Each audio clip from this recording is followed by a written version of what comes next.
Hello everyone, welcome to Parkway education. हमारे channel पे आप लोगों का स्वागत है।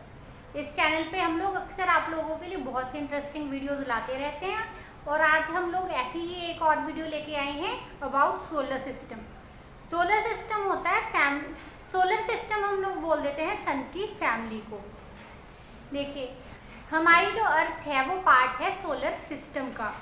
सोलर सिस्टम जो है स्पेस में घूम रहे एक ऐसे सिस्टम को बोला जाता है जिसका जो सेंटर पॉइंट हो वो एक स्टार हो और उसके आसपास बहुत सारी सेलेस्टियल बॉडीज एक डेफिनेट पाथ में रिवॉल्व करे। तो हमारी अर्थ भी जो है सोलर सिस्टम का एक पार्ट है और हमारे सोलर सिस्टम का जो सेंटर पॉइंट है वो है सन। जी हाँ, सन एक स्टार है और इसके आसपास इतने सारे प्लैनेट्स जो है एक डेफिनेट पाथ में रिवॉल्व करते हैं। हमारा जो सोलर सिस्टम है इसमें एक स्टार जो कि है हमारा सन और 8 प्लैनेट्स हैं और इन 8 प्लैनेट्स की आगे नेचुरल सैटेलाइट्स। तो हमारा ये जितने भी प्लैनेट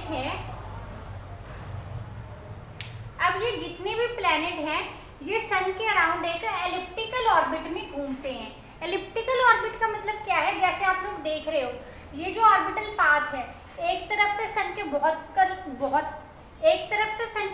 क्लोज है और दूसरी तरफ से ये सन के बहुत दूर हैं।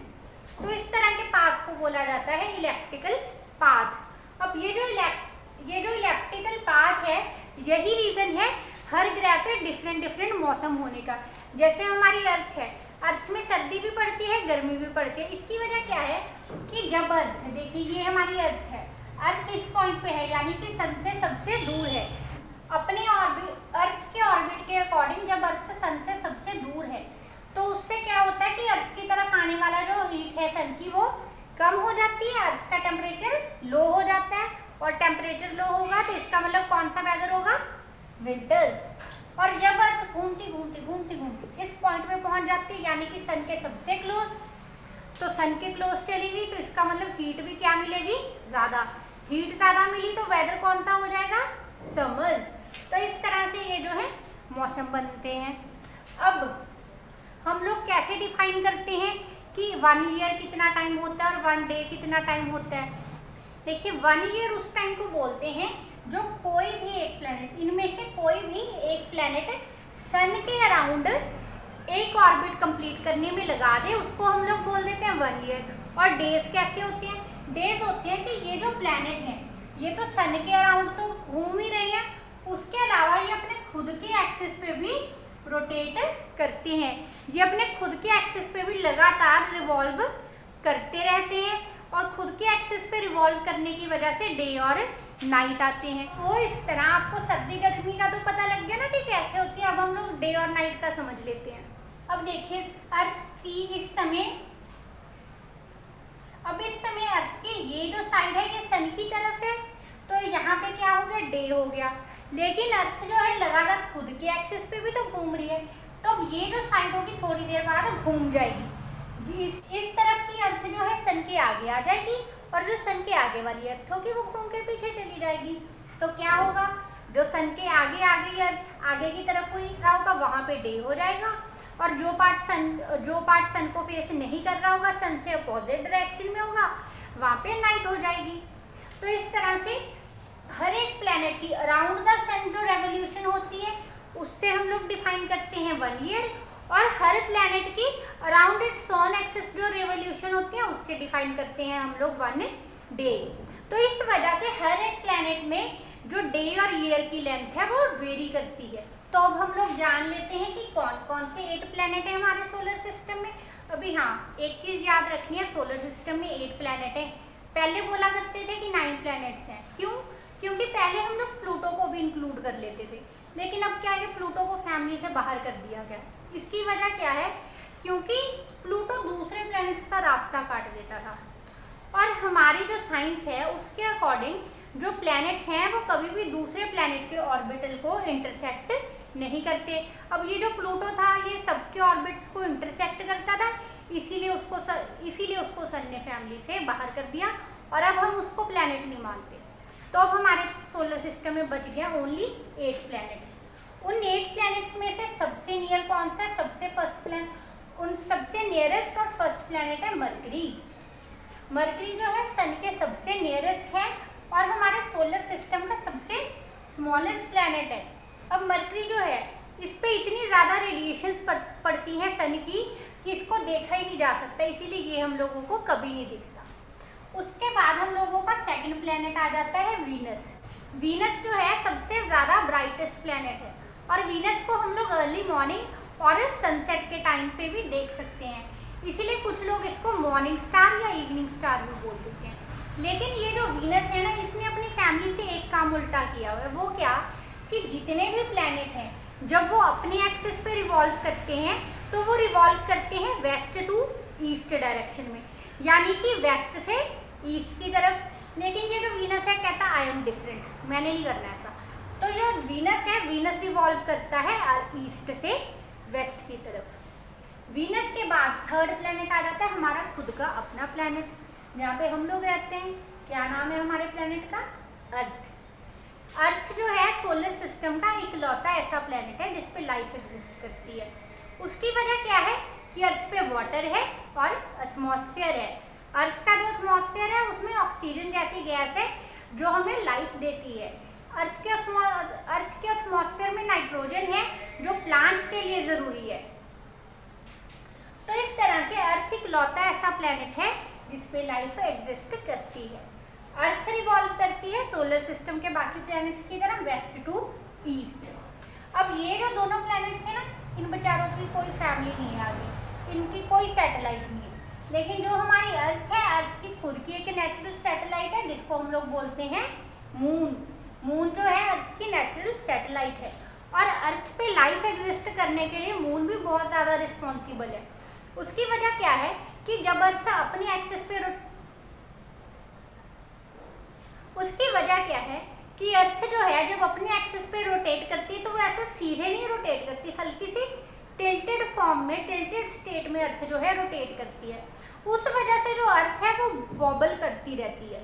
तो मून जो है अपने इस वॉबल को टर्मिनेट कर देता है, कैंसिल कर देता है, जिस वजह से अर्थ जो है स्टेबल रहती है। इसीलिए हमारी लाइफ के लिए जैसे अर्थ ज़रूरी है, वाटर ज़रूरी है, एयर ज़रूरी है, वैसे मून भी ज़रूरी है। मून के अब अर्थ के बाद आ जाते हैं हम लोग मार्स पे। मार्स जो है उसको हम लोग रेड प्लैनेट भी बोल देते हैं या रेड स्टार भी बोल देते हैं। अब ये जो है मार्स, इसके है 2 मून्स। देखिए अब आगे को जाके ना फैमिली बड़ी होते जा रही है। इन दोनों की कोई सैटेलाइट नहीं, अर्थ का 1 मून था, अर्थ के बाद मार्स आ गया, मार्स के 2 मून आ गए और उसके बाद ना ज़्यादा ही मून आने से मार्स के बाद आ जाता है जुपिटर। जुपिटर जो है सोलर सिस्टम का सबसे बड़ा प्लैनेट है, सबसे बड़ा। आप लोग देखो खुद ही आप लोग खुद ही कंपेयर कर सकते हो कि जुपिटर जो है सोलर सिस्टम का सबसे बड़ा प्लैनेट है। अब ये जो जुपिटर है इसके आसपास बहुत ही थिन सी रिंग हम लोगों को देखने को मिलती है जो बड़ी सुंदर लगती है। अब ये जो रिंग्स होती है ना प्लैनेट्स के आसपास, ये कोई ऐसा नहीं होता कि कोई खास स्ट्रक्चर बना हुआ है। असल में हर प्लैनेट की अपनी ग्रेविटी है, तो उससे क्या होता है कि स्पेस में हर टाइम जो एस्टेरॉइड्स जो है घूमते रहते हैं। एस्टेरॉइड होते हैं बड़े बड़े पत्थर, स्पेस में हर टाइम जो एस्टेरॉइड्स घूमते रहते हैं, जब वो इन प्लैनेट्स की ग्रेविटी में आ जाते हैं तो क्या होता है कि प्लैनेट की ग्रेविटी की वजह से, लेकिन अब क्या है कि प्लैनेट की खुद की भी ग्रेविटी है और उसकी वजह से एक तो प्लैनेट की खुद की ग्रेविटी की फोर्स है जो एस्टेरॉइड्स को खींच लेती है, दूसरी है हमारे प्लैनेट की सेंट्रीपिटल फोर्स। हमारे प्लैनेट्स जो है कॉन्टिन्यूसली घूम रहे हैं, तो वो जो सेंट्रीपिटल फोर्स है वो इन एस्टेरॉइड्स को अपने ऊपर भी नहीं गिरने देती, वो उनको थोड़ा सा दूर करके रखती है। अब क्योंकि वो अर्थ की ग्रेविटेशनल फील्ड में आ गए एस्टेरॉइड्स हैं, वो प्लैनेट की ग्रेविटेशनल फील्ड में तो एंटर कर गए, अब वहाँ से वो निकल नहीं सकते और जो सेंट्रीपिटल फोर्स है वो उनको ऊपर गिरने नहीं दे रही। तो वो क्या करते हैं, एस्टेरॉइड्स इन्हीं प्लैनेट्स के आसपास रिवॉल्व करते रहते हैं और इस तरह से ये जो एस्टेरॉइड्स हैं ये हम लोगों को प्लैनेट की रिंग के फॉर्म में दिखाई देते हैं।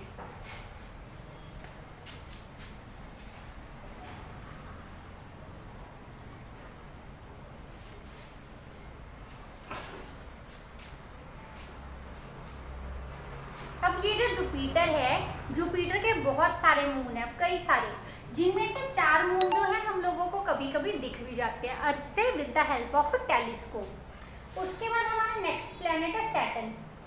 सैटर्न जिसको हम लोग शनि ग्रह भी बोल देते हैं, लोग बोलते रहते हैं हमारे ऊपर शनि की ढैया है, शनि बैठ गया कुंडली में, ये वही वाला शनि ग्रह है। तो ये जो शनि ग्रह है इसकी भी रिंग्स हैं जुपिटर की तरह, लेकिन इसकी जो रिंग्स हैं बहुत थिक हैं। जो जुपिटर था उसकी रिंग्स थिन थी, सैटर्न की रिंग्स बहुत थिक हैं। और अगर बात करें इसकी खुद की फैमिली की, बहुत बड़ी फैमिली है इसकी, 30 मून्स हैं इसके, सैटर्न प्लैनेट के हैं 30 मून। उसके बाद आ जाता है हमारा यूरेनस। अब ये जो यूरेनस है ये बहुत ज़्यादा इन्फ्लुएंस हो गया वीनस से।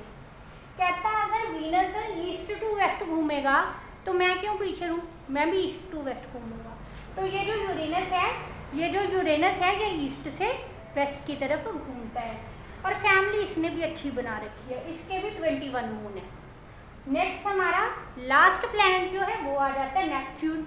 नेपच्यून जो है सन से सबसे फारदेस्ट प्लैनेट है, देख सकते हैं आप, और इसके 8 मून्स हैं। तो ये है हमारा सोलर सिस्टम। तो ये है हम लोगों का सोलर सिस्टम जिसमें आ जाता है सन। तो ये है हम लोगों का सोलर सिस्टम जिसमें आ जाता है सन के प्लैनेट्स और उन प्लैनेट्स की सैटेलाइट्स। अब अगर हम लोग बात करें कि प्लैनेट्स और स्टार्स में डिफरेंस क्या होता है, सबसे पहला डिफरेंस प्लैनेट्स और स्टार्स में ये है कि जो स्टार्स हैं वो अपनी लाइट और हीट एमिट करते हैं, प्लैनेट्स अपनी लाइट और हीट एमिट नहीं करते।